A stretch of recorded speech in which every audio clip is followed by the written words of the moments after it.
மிகுந்த போராட்டம் அப்படின்னா மற்றவர்களுக்காக போராடி ஜெபிக்கிறதைத்தான் பவுல் வலியுறுத்துகிறார். போராட்டம் என்பதை, ஸ்ட்ரகிள் என்பதை அந்த மன்றாட்டு ஜெபத்திற்கு பவுல் ஒப்பிட்டு பேசியிருப்பார். ஒரு வசனத்தை நான் உங்களுக்காக வாசிக்கிறேன். ரோமர் 15ஆம் அதிகாரத்தில் 32ஆம் வசனம் பாருங்க. மற்றவர்களுக்கான ஜெபம் என்பது போராட்ட ஜெபம். கொலோசையர் 4ஆம் அதிகாரம் வசனம் 12 பாருங்க. ஆகவே மற்றவர்களுக்காக செய்கிற ஜெபம், மன்றாட்டு ஜெபம். அப்ப என்ன செய்யணும்? போராடி ஜெபிக்கணும். என் வாழ்க்கையில எவ்வளவு போராட்டங்கள் வந்தாலும், நான் எவ்வளவு கஷ்டத்தில் இருந்தாலும் மற்றவர்களுக்காக செய்கிற ஜெபத்தை இடைவிடாமல் செய்ய வேண்டும். பவுல் பாருங்க, சிறைச்சாலையில் கிடந்தார். ஆனாலும் தன்னுடைய கஷ்டத்தை எனக்காக ஜெபம் பண்ணுங்க அப்படின்னு அவர் சுய பரிதாபத்தை, செல்ஃப் பிட்டி, அதை அவர் என்ன செய்யல, வெளியே காட்டல.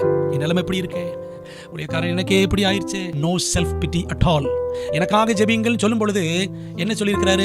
எபேசியர் 6ஆம் அதிகாரம் 19-20 வசனங்கள் படிச்சோம். நான் தைரியத்துடனே சுவிசேஷத்தின் ரகசியத்தை அறிவிப்பதற்காக வாக்கு எனக்கு கொடுக்கும்படி எனக்காக வேண்டிக் கொள்ளுங்கள் அப்படிதான் ஜெபம் பண்ண சொன்னார். மன்றாட்டு ஜெபம் என்பது போராடி ஜெபிக்கிற ஜெபம். சிறைச்சாலை அனுபவம் பவுலுக்கே போராட்டமாக இருந்தது. ஆனால் அந்த போராட்டத்தின் மத்தியிலும் போராடி ஜெபித்தார் மற்றவர்களுக்காக.